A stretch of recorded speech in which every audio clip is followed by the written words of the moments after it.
Welcome to the Arun Church podcast, where our mission is bringing life to everyone, everywhere, every day.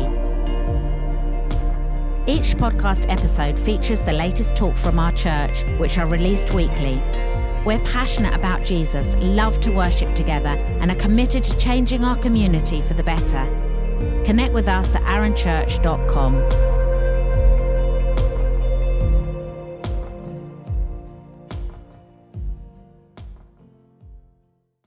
Amen. So morning, everybody, and welcome. If you're here for the first time, you're very welcome. I'm going to talk for about 20 minutes. I'm going to try to keep on time, okay? So, boys and girls, it would be really good if you can just be doing your colouring, but also be listening, okay? So you can listen to what's going on. And we're going to be talking about wings. So often people say in parenting books, it's good to give children both roots and wings. So we've been looking at roots for the last 8 months, looking at our roots, looking at what needs to be uprooted, looking at roots in God, and then we're going to be looking at wings. And wings for me, for these next up to Christmas, wings for me means to fly, or everything that you've rooted, everything that you've learned, to go and do it, to go. Wings for me means you go. You go and do what you were called to do. Go and do what God made you to do. That's what wings means for me. So I wonder if you can just have a quick think, right? Everybody have a think. When in your life have you felt, just think by yourself, the most fulfilled? The most like, I am doing what I am made to do. Okay, just have a think. When was that time for you? When was the time that what did it feel like for you? Where were you? What was going on in your life? When did you feel the most incredibly fulfilled? And I'm not talking about happiness. I'm not talking about joy. I'm talking about when you felt like, I have done exactly what I knew I was born to do. Just have a think.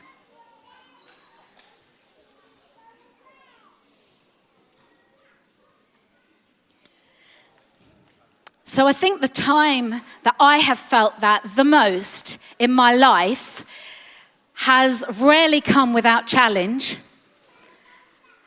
and has often come where I have felt completely free and alive and full when I watch somebody else succeed.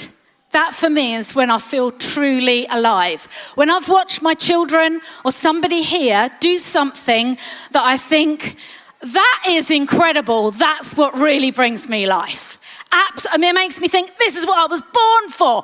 I love this. When I see that, that's what makes me fly. That's what makes me come to life. But very rarely have I ever felt that without some challenge or some pain that has come before that. We are all in season now. It's September, going back to school. Some of you have got little people going back to school for the very first time. Some of you, your older ones, they're going to secondary school for the first time. Some people are going to university. This is my children when they went to school, Oh, here they are. Oh, yeah, Harry and Rosie, off to school. I remember that feeling of taking my children to school. It was the most churning up feeling ever. You know, like you've given them such security and you've given them, you've been able to control something of their life, and then you have to send them, they have to go. They go into a different environment. And you hope that you've prepared them. You hope that you've given them roots. You hope that you've given them all that they need to cope in that scenario. But I remember that feeling. I don't actually remember going to school myself at 5, but I do remember going to secondary school, and I remember that feeling Oh, that gut-wrenching feeling. And as a parent, I remember that feeling. This room here is my college room. When I left at 18, I went to Bishop Otter, and this is my halls, okay? That sweet little... Look, isn't it hideous, really? I mean, I cannot believe that I spent my life in there.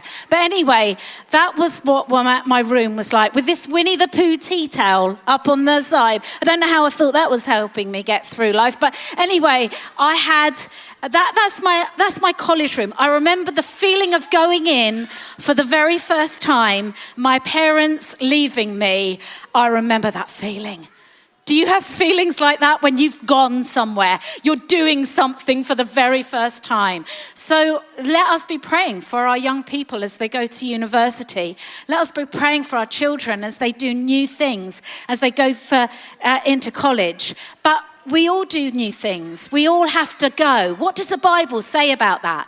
What does the Bible talk to us about going and about flying and about doing what we're called to do?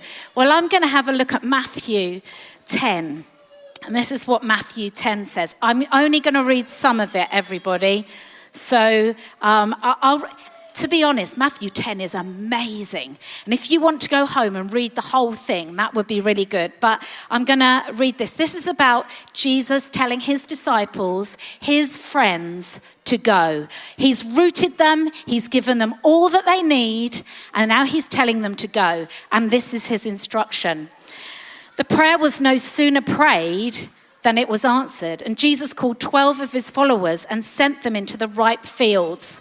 He gave them the power to kick out the evil spirits and to tenderly care for the bruised and hurt lives. And then it's the list of the 12 he sent. I won't read those out. But he sent the 12 harvest hands out with this charge. Don't begin by traveling to some far-off place to convert unbelievers.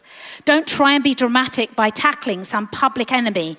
Go to the lost, confused people right here in the neighborhood and tell them the kingdom is here, and bring health to the sick and raise the dead and touch the untouchables and kick out the demons. You've been treated generously, so live generously. Now, if we just stop at that very point there, when that's what Jesus said to his friends, do you think Jesus says that to us today? Do you think he does? Do you think that's what he's asking us to do today? I think it is. And it also says he gave them the power to. Do you think Jesus has given us the power? Do you really think that Jesus has given us the power to do that? Okay, well, when I read this, as I do all the time when I read the Bible, I think, wow, well, that hits you between the eyes, doesn't it? Because to be honest, if I really believe that, I do believe that, okay? I absolutely 100% believe that, but I'm not sure that in my behavior that is very evident. I'm not sure. I do pray for the sick, right? I absolutely would. And I do pray for people to be healed. I don't see people healed all the time.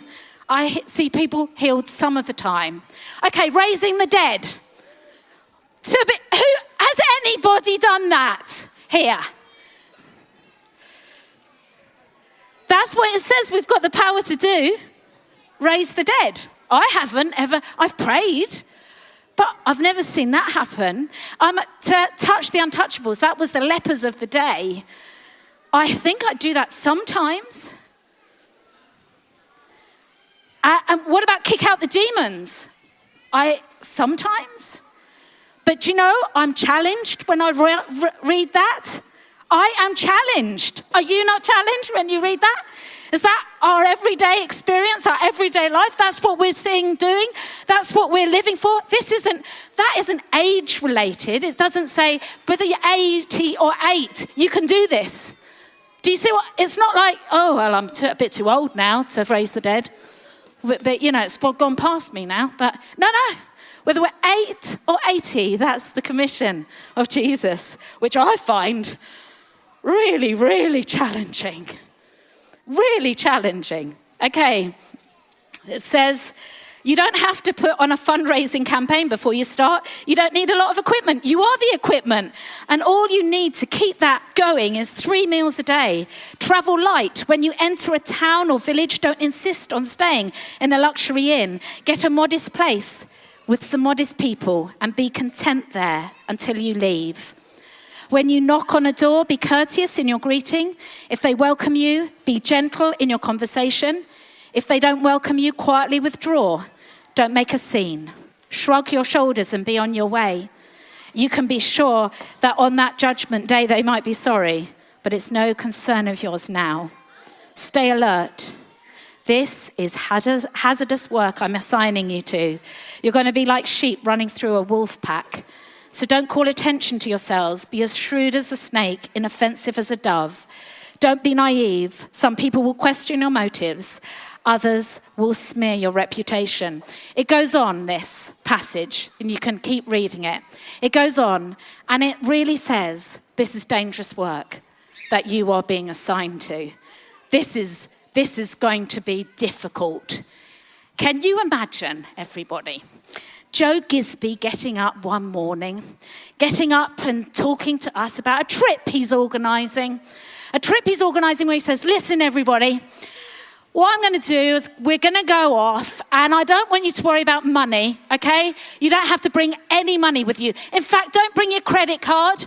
Don't bring any money with you. Don't bring your phone. Leave it with you. The second thing, I haven't really got a plan. I'm not really planning. I haven't really got booked anywhere. I haven't booked a place for us to go. I think we'll just see where God takes us, and we'll end up in the houses that we end up in. And what about if he said, and by the way, everybody, it's going to be really dangerous, okay? We'll probably be flogged in some place. I mean, it's going to be really dangerous. Who wants to go? Who's ready? Who wants to go? I don't know that I'd be like, oh, Joe, I'm not sure about your trip. I'm not sure about, oh dear, Joe, this is what Jesus was saying. Now, I don't think that we should look at that and think, oh, well, I think when God tells us to go, we don't need any money and we don't need to worry about the plan. I think that Jesus would speak to us in different ways, maybe, at this time in our culture and our lives. I don't think that we should be frivolous and silly, but I think there's an amazing point that Jesus is making here.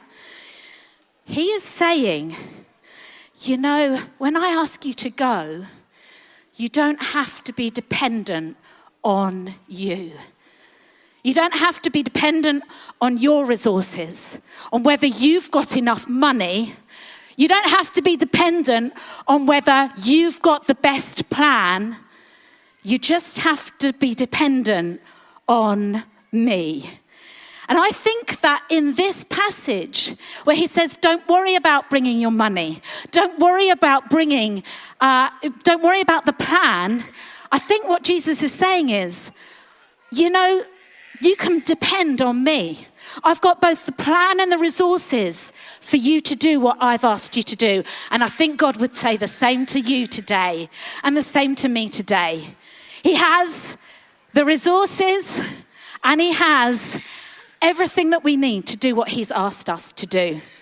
And then the other thing that happens is that the other dependency I think that I pick up here is that Jesus says, do you know what? You're going to be slandered. People are going to misrepresent you. People are going to tell the wrong story about you. People are going to have opinions about you, which are going to be really difficult for you.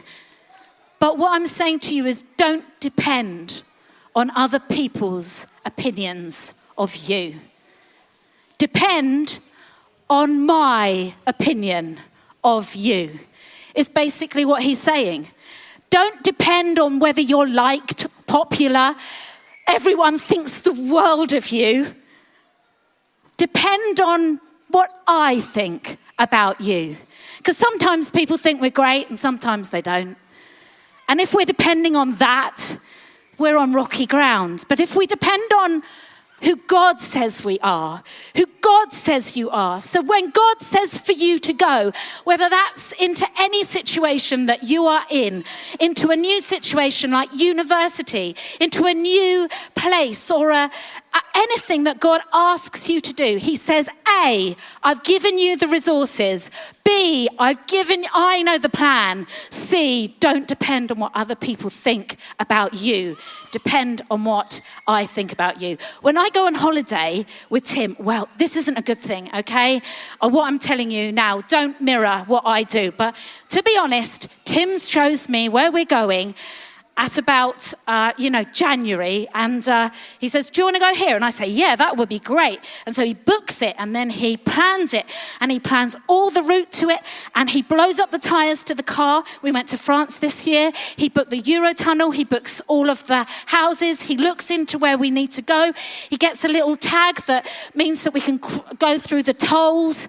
He gets all the finances that we need. He gets all of everything that we need. He gets absolutely everything, and he pumps up the tires and he puts in the sat nav. And do you know what I do? I pack up and I get in the car and I sit in the car and people say, where are you going? I don't know. Where are you going in France? No idea. And I go that, and I think that that's what God wants us to do. We have an absolute reliance on God wherever he's taking us, and we're just like, we're getting in the car, sitting down. Oh, we're going somewhere. I don't know where, but we're going to go somewhere great. Great, I trust you, God. Off we go. I think that there's something of dependency in God. I think also that there are 3 things in Matthew 10 where he says, don't be afraid. He says, first of all, don't be afraid of knowing what to say. I will tell you what to say. I think there's some people in here that that's very relevant for. You don't know how to tackle something. You don't know what to say. And God's saying to you, I'll tell you what to say. Second thing that he says, don't be afraid of, is when people have a story about you that is bad and that they've made up stuff about you, he says, don't worry, it will all come into the light. Don't be afraid of people that make out that you're a bad person, because it will come into the light. For some people, that's really important for you to hear today. And the third is, don't be afraid of what your body may die, but your soul will live on. And, no one can kill your soul. That's what he says. No one can kill what's truly you, what's truly inside you. They can damage you in all sorts of ways, but they'll never kill what's inside you. That's important for some of us here to know as well today. We will never, ever need to be afraid. We need to put our trust in God. I've got, when we were younger, Tim started a band and, lots of other people started a band, and we dreamt about what would happen if we went on the road, and dreamt about what it would happen if we took our families and we all got on a bus together and we took God and we took his goodness to everywhere we went, and we dreamt about it. I thought, wouldn't it be amazing to take my children to go on a bus and to go to the world and go and tell them about the good news of Jesus, and I'll homeschool and I'll do this and I'll do that. And so one day that actually did happen. And we actually could take our children. There's some pictures up here where we could take our children and we took them on buses. And there was, in the buses, you could sleep 12 people. And so we would have they were a bit like coffins, to be honest. They're like sleeping in a very small, confined space. Oh, look, Harry, look, there's you driving the van. But anyway, there's, we were in these buses, and there was a front lounge and a back lounge. To be honest, it was like 12 people living in a corridor, and everything I dreamt of, everything I thought was amazing and great and fantastic, well, it wasn't. It was like your dream was like a nightmare. Have you ever had a dream that's like a nightmare? Have you ever thought, I dreamt to this God, I prayed for this God, I went for this God, and it's a nightmare? I didn't think it was going to be this hard. I didn't think it would be this bad. I can remember the children are being sick. The children are arguing. The children are jet lagged. They're having a great time, to be honest. But for me, it was like an endurance test. It was absolutely grueling. And God said to me, You dreamt it. It was your dream. And now this is what happens. And I think many of our dreams, many of the things that God asks us to do are grueling, aren't they? Do you not find that in your life? The things that are the most worthwhile things that you will ever do will cost you so much. That's what life is like. That's what Jesus was talking about when he said, go. You're going to see all these great things happen, but it's going to be difficult. It's going to be hard. And so I think about Jesus. Isn't Jesus amazing? Jesus himself, he would have put roots down.